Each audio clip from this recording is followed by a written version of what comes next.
Well, hello there and good day. Thank you so much for joining me at Dystopian Report, the place where we talk about the nightmare world we found ourselves in. I'm your host, Jesse Pullman, and today's April 8th. It's about 1:45 a.m., and this was a hard one to write because, you see, so much happened today, and I have so many things I want to talk about that I'm kind of roped into just making another all-around episode and covering a few different topics, because this is a good thing.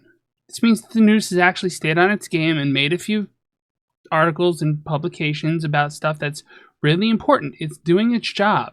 So today, maybe I'll give them a cookie. We're going to cover a few different topics. I'll start by talking about something good, of sorts. Then I'll dip you into some authoritarian BS, and we'll wrap up with one of our favorite things, what you can do about it. So first, on the topic of positive changes, the U.S. stock market today arrested its free fall. Wait, did I just insert a dramatic pause? See, according to independent.co.uk, the seesaw day ends with the Dow down as Trump's tariff reports and stock markets on wild swings. Claims that Kevin Hassett said Donald Trump is considering a 90-day pause on tariffs are fake news. What's this? Fake news? Interesting. So this is a story where the Dow Jones apparently was doing what everyone predicted as of my video last night and not doing so hot. And it later went on to do better than expected. Let's take a look at it. So right now, Dow futures are up $581. That's great, right? That's better than it was. And, okay, sure. Now, zooming in to yesterday, we see that the decline, which was steep as all hell, has sort of arrested itself. The Dow only lost, does it say here? Well, it went from 38,530 to 38,165, so it only went down. The problem is if I try to bring up the one-day total. Let's see if this works.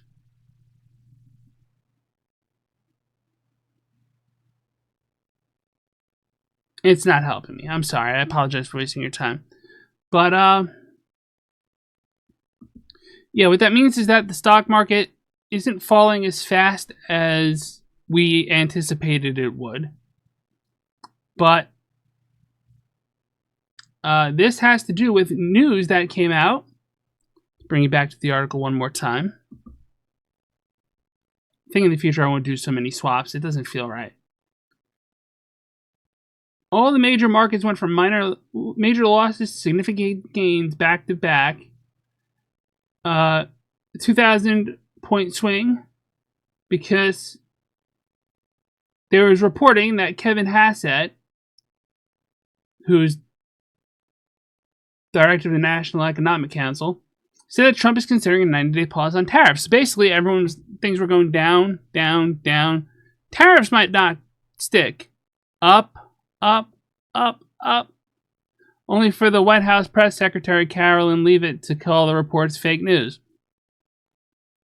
So if you're wondering why the markets were saved, think of the term market manipulation and start there. That might be a good place to look. Next up is talks that Donald Trump is going to have a military parade in the nation's capital on June 14th. DC Mayor Muriel Browser? I've been dealing with web browsers too much. It's Bowser. It's Mario. It's Nintendo. How did I get that wrong?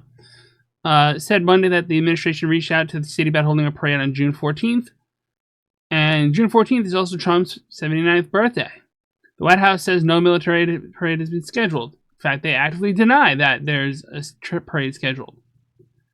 But yet, other people have confirmed discussions about a military parade for this summer. You think it might be then? I don't know. I don't know what you think. I don't know if you want to see, like, Trump get a military parade for his birthday. That's pretty messed up, yo.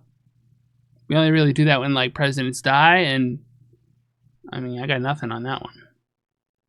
So let's bring us to the next case. Supreme Court backs Trump in controversial deportations case. This one sucks. In a 5-4 vote, with Amy Coney Barrett joining the 3 liberals in dissent, it is allowing the administration to continue deporting Venezuelan gang members under the Alien Enemies Act, which we're not at war with Venezuela, so I don't know how we're deporting Venezuelans.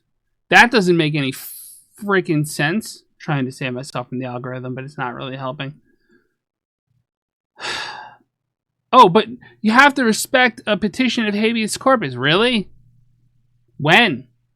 Because they've been arrested without anyone even knowing of it. So it's too late to get help.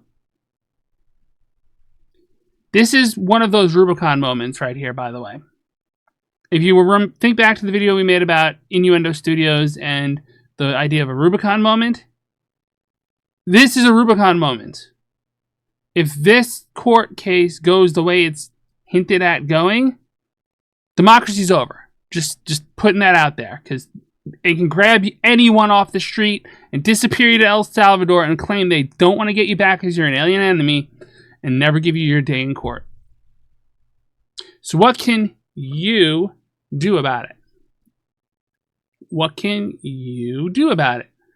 Well, this is one of the same groups that helped plan the April 5th protests is planning April 9th protests. This is the 5150 group, or 5051 group. I say 5150 because that's a popular psychiatric hold, which I've never been under. I've heard it's pretty terrible. Don't do that to people unless they absolutely need to be 5150. So 5051 has been contacted by email for comment. Yeah, so remember, the pretext of this entire Dystopian Report project is that there is no fate but what we make, that we can control our futures, and that we have a role to play in, making things better for ourselves. I never said one day of protest, like April 5th or a day before it or a day after it, is going to make the whole world better. But you see a protest, then a few weeks later, another protest, then 2 weeks later, a protest.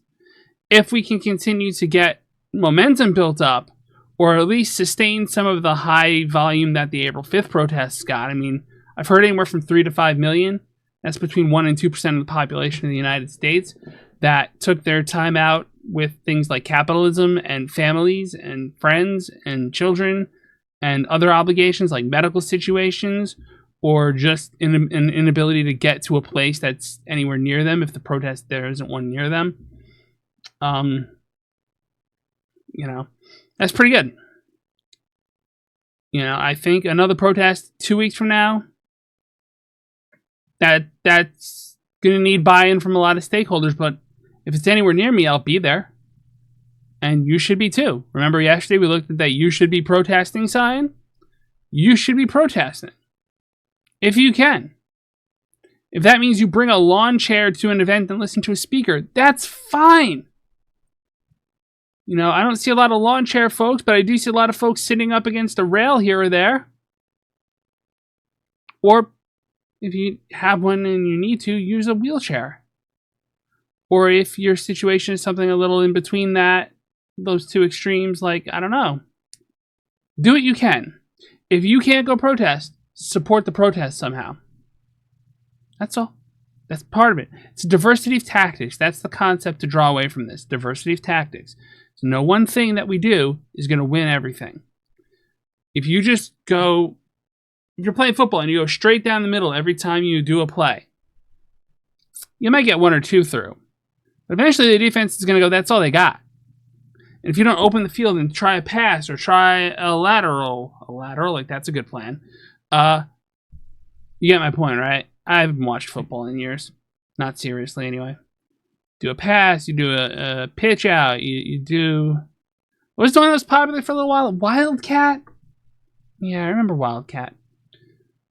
If you don't do that, you're not going to win the game unless your fullback is that strong or your halfback is that strong that they can just carry the entire team. In which case, what is this, high school football? I've seen that. But anyway. I've talked enough. I want to thank you all so much for joining me. If you enjoyed this episode, the number one thing you can do to support this channel is to subscribe to it. And the number two thing you can do is you can share these videos. Thank you all so much for your time. We're hoping to hit 100 subscribers by the end of the year. So check out, pitch in. Thank you all so much. And as always on this channel, pieces.